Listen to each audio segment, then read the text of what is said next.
Hello, and we're going to talk about Newton's second law in this little video.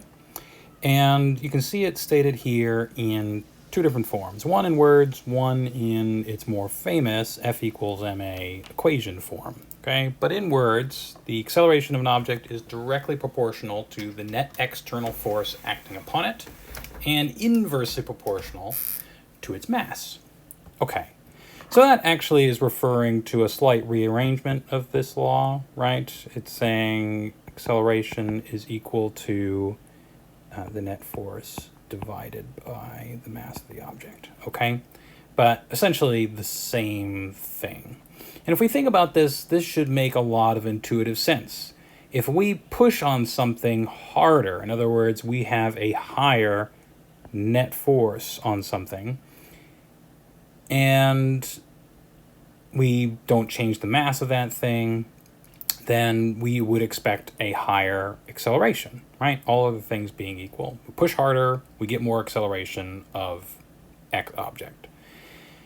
So there are a few complications to this, as you might expect. And most of that comes from, one, understanding what all the objects are here in this equation, and also for perhaps calculating this net force. Okay, so let's start by identifying all the bits and pieces here. And let me grab a different color. So first, the thing I've boxed here, that's the net force. And this symbol that I'm pointing at is the sum of, okay, or sum over all, okay? So what that means is that the net force, or the sum of all the forces on an object, is the vector sum of all the forces acting on the object. So in the previous example that I gave, the simple one where we were just pushing harder and expecting a larger acceleration on an object, well, that probably is the case, all other things being equal, but you have to consider every other force acting on the object. And if we're here on the Earth, then that's probably the force of gravity. It's the force of whatever it's sitting on, pressing up on it. There could be forces of friction, forces of drag, lots of different things can be at play. And so calculating that net force, or that sum of all the forces acting on the object, can in principle be a difficult thing. The next thing to consider is m. We haven't actually used mass in our class yet, okay? All of those equations of motion for 1D motion and 2D motion were mass independent. Here we are, and we care a lot about mass now. As a sidebar, let me take over here, okay? It's worth mentioning, and we'll go into a little more depth from time to time on this, but it's worth mentioning now what the difference between mass and weight of an object is, right? So mass versus weight, okay?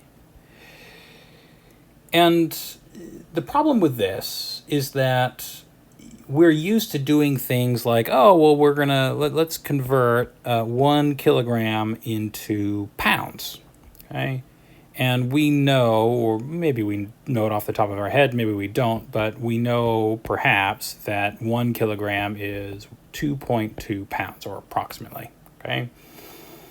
The problem with that conversion is that it's making an assumption, and we'll talk about what that assumption is, but the assumption comes in because this unit, pounds, is a unit of force, and kilograms is the fundamental unit of mass. Two different physical quantities. Now, the way that we can get away with this in most circumstances here on Earth is because if we're not looking for the most precise value, then as long as everything that we're measuring is near the Earth's surface, then there is this fixed conversion between mass and weight, because mass is intrinsic, okay, to an object, and unvarying. You can take, your kilogram of sugar from here to the space station to Jupiter, and it's always going to have 1 kilogram of mass unless you lose some of it along the way. And the pound is measuring force. It's measuring weight. And weight is the a measure of the force of gravity on an object. So here at the surface of the Earth, well, we know that the acceleration due to gravity is just this g.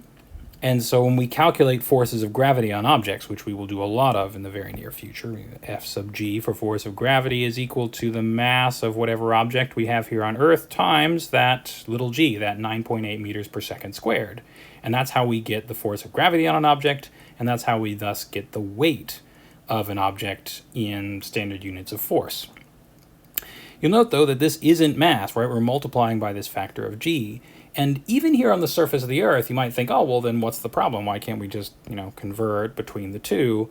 Well, in a lot of such situations, there's not really a problem because we're doing most of what we do in this life near the Earth's surface. But the value of g, even though we've always called it 9.8, actually does vary depending on where you are on the Earth. Actually depends on latitude. And also locality, depending on what the mineral deposits around you look like and things like that. So if you're looking for precision, it's important to know the difference between these two things. And they mean two very different things in physics, and that can have an effect when we're looking to solve problems involving forces and learn something about forces. So keep in mind this distinction between mass and weight, okay? But in F equals ma, we've got the sum of all the forces equals the product of the mass and the object's acceleration. We know about acceleration already. This is the same old acceleration as we always had, okay? And it's equal to the net force divided by the object's mass, okay? So the net force on an object divided by its mass is equal to its acceleration. Okay, and just to give you a quick concrete example of this, grab yet another color. Let's think about, say, a soccer ball. And we'll say that it has a mass of approximately 0.5 kilogram. I think sort of professional soccer balls are maybe slightly less massive than that, but right around in there. And we bring in our booted foot and we give it a kick. Okay. And the force that is delivered to the ball by that kick, so F here, let's call F 100 newtons. We give it a really good boot. And for the moment, let's assume that that's the only force acting in the horizontal direction. And so the horizontal acceleration of the soccer ball is entirely determined by this 100 Newton force. So we can say, okay, the sum of all the forces in, say, the x direction, the horizontal direction, is equal to the mass of this object times its acceleration in the x direction. And that means that its acceleration will be 100 newtons, newtons being the standard unit of force, divided by this 0.5 kilogram to give us 200 meters per second squared. Okay. Now, if we were to give that same boot to a soccer ball that we've filled with sand, would be a very nasty trick, okay, and so that it has 10 times the mass of a normal soccer ball, then we can see as a consequence that the acceleration will be far less. 100 newtons, same force being exerted on it, but 10 times the mass, meaning that it has 1/10 of the acceleration compared to the other one, and probably is going to hurt your foot. That brings up the subject of Newton's third law, the shorthand of which is for every action there's an equal and opposite reaction. But we'll talk about that in the next video. Thanks for your attention.